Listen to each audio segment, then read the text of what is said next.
Hi everyone, good morning. आज का topic है विद्युत प्रतिरोध, इलेक्ट्रिक रेजिस्टेंस। इसको समझते हैं कि विद्युत प्रतिरोध क्या चीज होता है। देखिए, इसका डेफिनेशन है विद्युत धारा के मार्ग में आने वाले अवरोध को विद्युत प्रतिरोध कहते हैं। विद्युत धारा जब आवेश प्रवाहित होता है तो उसे विद्युत धारा कहते हैं। आवेश दो प्रकार के होते हैं, धनावेश एवं ऋणावेश। और जब ये आवेश बहने लगते हैं, धनावेश एवं ऋणावेश जब बहने लगते हैं तो इसी चीज को हम विद्युत धारा कहते हैं। धनावेश और ऋणावेश जब ये बहने लगते हैं तो हम बोलते हैं कि विद्युत धारा यानी इलेक्ट्रिक करंट बहने लगी।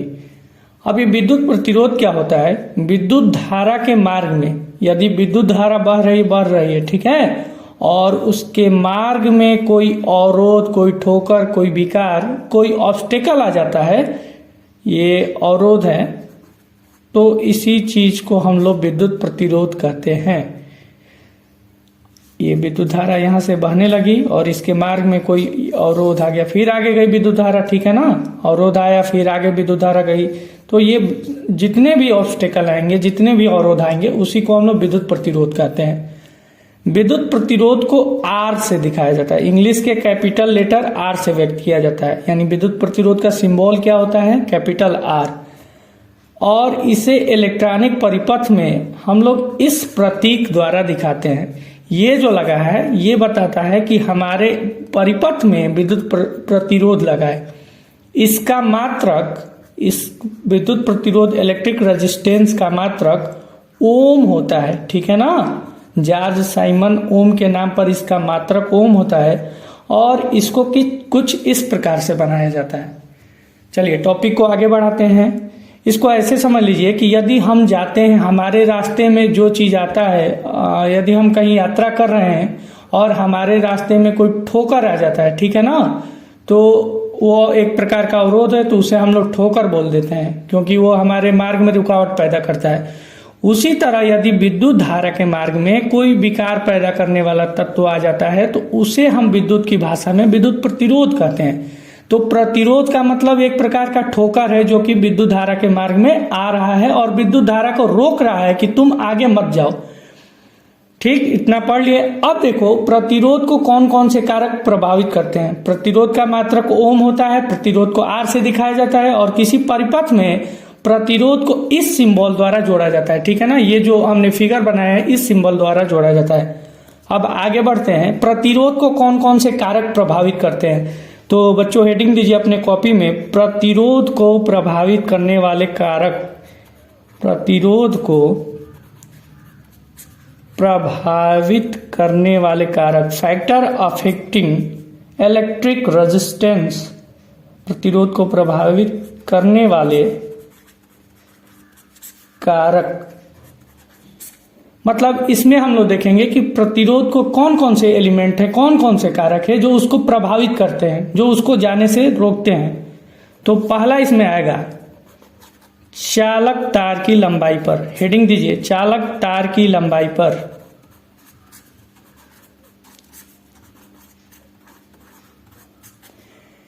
देखिए, किसी भी चालक तार का प्रतिरोध, प्रतिरोध को आर से दिखाते हैं, किसी भी चालक तार का प्रतिरोध उसके लंबाई के अनुक्रमानुपाती होता है। अनुक्रमानुपाती का चिन्ह ये होता है।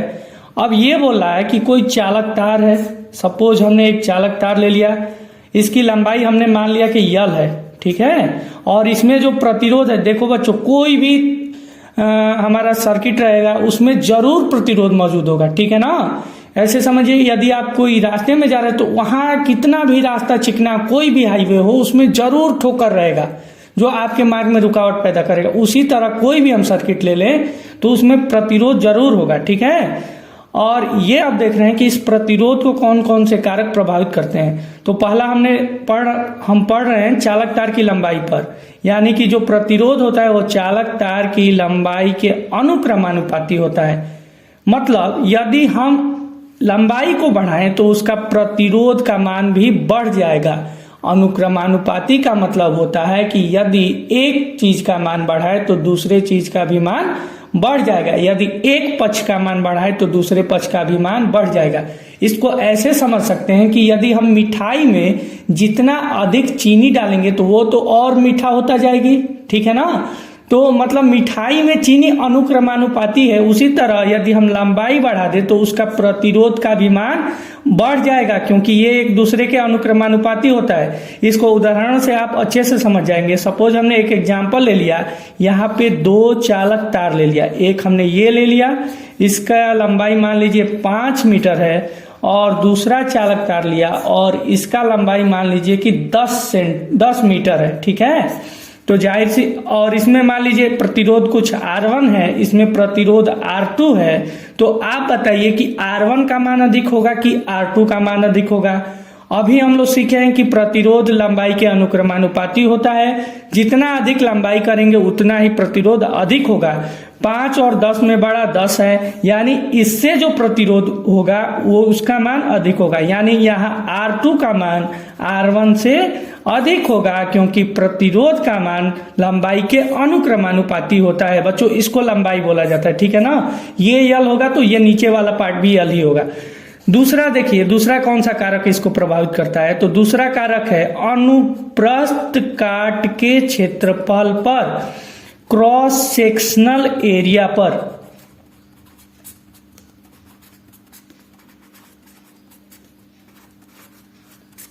इस पे कैसे प्रभावित करता है इसको समझ लीजिए। पहले अनुप्रस्थ काट का क्षेत्रफल होता क्या है, तो एक चालक तार ले लिया, ठीक है ना। चालक तार जिसमें विद्युत धारा सुगमता से प्रवाहित हो सके उसे चालक तार बोला जाएगा। अब इस चालक तार का जो ये वाला भाग वृत्ताकार भाग है, ठीक है ना। एक चालक तार बेलनाकार होता है, तो कोई भी चालक तार होगा तो उसके 2 सिरे होंगे, और सिरे दिखाई कैसे देंगे, वृत्ताकार ही तो दिखाई देंगे, ठीक है। यदि आपको ना समझ में आ रहा है तो एक तार ले लीजिए, और तार देखिए बेलनाकार होगा, और उसके दोनों एंड होंगे, जो दोनों सिरे होंगे वो वृत्ताकार होंगे, और इसी भाग को हम लोग क्रॉस सेक्शनल एरिया बोलते हैं, अनुप्रस्थ काट का क्षेत्रफल बोलते हैं, ठीक है। अब इस पे प्रतिरोध का मान कैसे निर्भर करता है इसको समझ लीजिए। तो कोई भी चालक तार के अनुप्रस्थ काट का क्षेत्रफल, प्रतिरोध जो होता है ना, किसी चालक तार का विद्युत प्रतिरोध उसके अनुप्रस्थ काट के क्षेत्रफल के व्युत्क्रमानुपाती होता है। यहाँ पे इनवर्सली प्रोपोर्शनल, यहाँ प्रोपोर्शनल था लेकिन यहाँ पे इनवर्सली प्रोपोर्शनल होगा। तो चालक तार का विद्युत प्रतिरोध उसके अनुप्रस्थ काट के क्षेत्रफल के व्युत्क्रमानुपाती होता है। अनुक्रमानुपाती का मतलब यदि हम एक पक्ष का मान बढ़ाते हैं तो दूसरा पक्ष का भी मान बढ़ने लगता है, लेकिन व्युत्क्रमानुपाती का मतलब होता है यदि हम एक पक्ष का मान बढ़ाते हैं तो दूसरे पक्ष का मान घटने लगता है। इस चीज को व्युत्क्रमानुपाती कहते हैं, ठीक है। तो ये बताइए, यदि हम A का मान बढ़ाएंगे तो R का मान क्या होगा, कम होगा, और यदि A का मान घटाएंगे तो R का मान अधिक होगा। जैसे 2 तार ले लीजिए, एक हमने तार ले लीजिए, ये तार ले लिया, इसकी लंबाई 5 मीटर है, और इसके अनुप्रस्थ काट का क्षेत्रफल मान लीजिए 2 मीटर स्क्वायर है, क्षेत्रफल है तो मीटर स्क्वायर में। और एक तार हमने और ले लिया, अन्य तार ले लिया, इसका भी लंबाई 5 मीटर है, और इसके अनुप्रस्थ काट का क्षेत्रफल यदि 3 मीटर स्क्वायर है, ठीक है ना। इसमें जो प्रतिरोध उत्पन्न हो रहा है वो R1, इसमें जो प्रतिरोध उत्पन्न हो रहा है वो R2। तो आपको बताना है कि R1 का मान अधिक होगा कि R2 का मान अधिक होगा। सिंपल सा फंडा है भाई। यहाँ इसका अनुप्रस्थ काट का क्षेत्रफल क्रॉस सेक्शनल एरिया इस भाग को बोलते हैं, और इसका मान इसकी तुलना में कम है, यानी इसका प्रतिरोध अधिक होगा क्योंकि ये व्युत्क्रमानुपाती है। तो यहां से R1 का मान R2 से अधिक होगा। अब देखिए यहां से एक चीज क्लियर हो जाती है, देखो जो क्रॉस सेक्शनल एरिया अनुप्रस्थ काट का क्षेत्रफल इसका पतला होगा ना, 3 से 2 छोटा है, यानी ये पतला तार होगा, ये मोटा तार होगा, यानी पतले तार का प्रतिरोध मोटे तारों की तुलना में अधिक होता है। और हम बताए हैं कि प्रतिरोध एक प्रकार का अवरोध है, एक प्रकार का ठोकर है, यानी कि यदि हमको वायरिंग करना है तो हम पतले तार से करेंगे या मोटे तार से, क्योंकि यह मोटा है, इसका प्रतिरोध कम होगा। प्रतिरोध का मतलब ठोकर, और हम चाहते हैं कि हमारे लाइफ में कोई ठोकर ना आए, तो उसी तरह विद्युत भी चाहता है कि उसके मार्ग में कोई प्रतिरोध ना आए, इसीलिए हम अपना वायरिंग किस तारों से करेंगे, मोटे तारों से। चलिए टॉपिक को आगे बढ़ाते हैं। दो चीज हमने देख लिया। अब तीसरा कारक देखते हैं कि तीसरा कौन सा ऐसा कारक है जो प्रतिरोध पर निर्भर करता है। तो वो है पदार्थ की प्रकृति पर, ठीक है ना, नेचर ऑफ मटेरियल, पदार्थ के प्रकृति पर।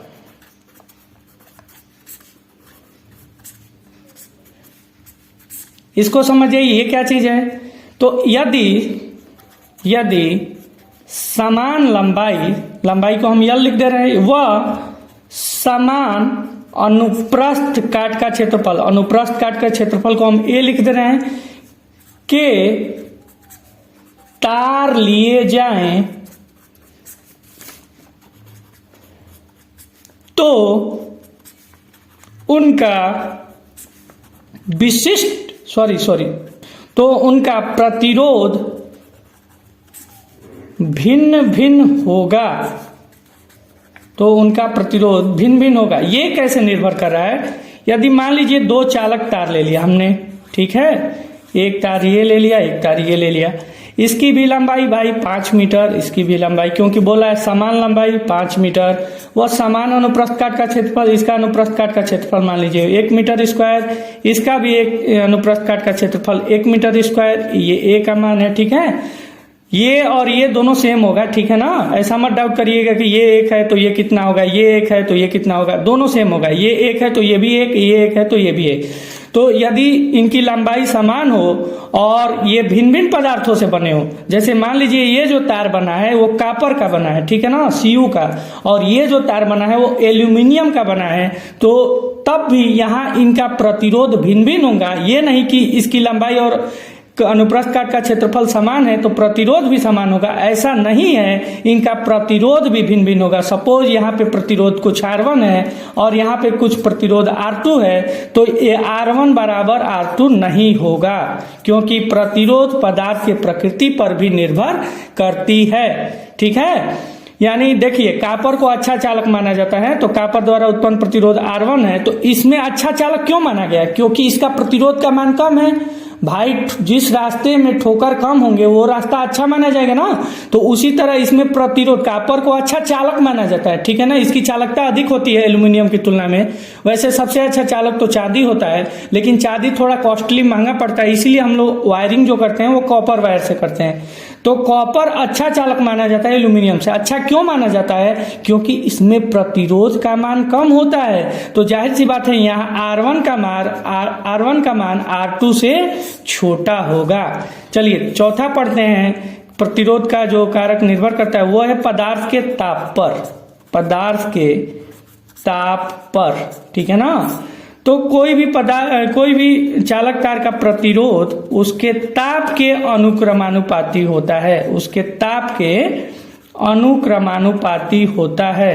यानी सॉरी ये क्या लिख दिए, ताप के अनुक्रमानुपाती होता है। किसी भी चालक तार का प्रतिरोध उसके ताप के अनुक्रमानुपाती होता है। Proportional to electric resistance is proportional to temperature, ठीक है। यानी हम ताप का मान बढ़ाएंगे तो प्रतिरोध का भी मान बढ़ जाएगा। चलिए इतना पढ़ लिए, अब हम लोग सीखते हैं विशिष्ट प्रतिरोध। यानी एक बार रिकॉल करा दे, प्रतिरोध किन किन चीजों पर निर्भर करता है।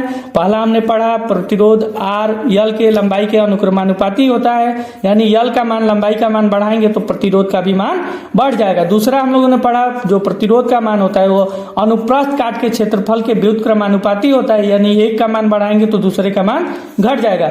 तीसरा पढ़ा यदि लंबाई भी समान हो, लंबाई भी समान हो और अनुप्रस्थ काट का क्षेत्रफल भी समान हो, तब यदि वो दोनों अलग अलग पदार्थों से बने हो तब भी उनका प्रतिरोध भिन्न भिन्न होगा, ठीक है ना। इसमें R1 is not equals to R2। और चौथा हम लोग पढ़ लिए यहाँ पे कि जो प्रतिरोध होता है वो ताप के टेम्परेचर के अनुक्रमानुपाती होता है, यानी ताप बढ़ाएंगे तो हमारा प्रतिरोध भी बढ़ जाएगा। अब हेडिंग दीजिए विशिष्ट प्रतिरोध, स्पेसिफिक रेजिस्टेंस, विशिष्ट प्रतिरोध।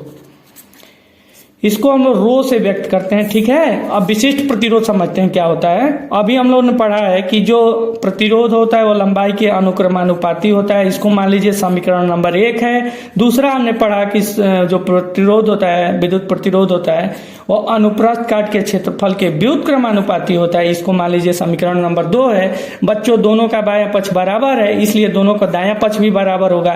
तो इन सबको मिलाने पर लिख देंगे समीकरण 1 व 2 से R proportional to L by A।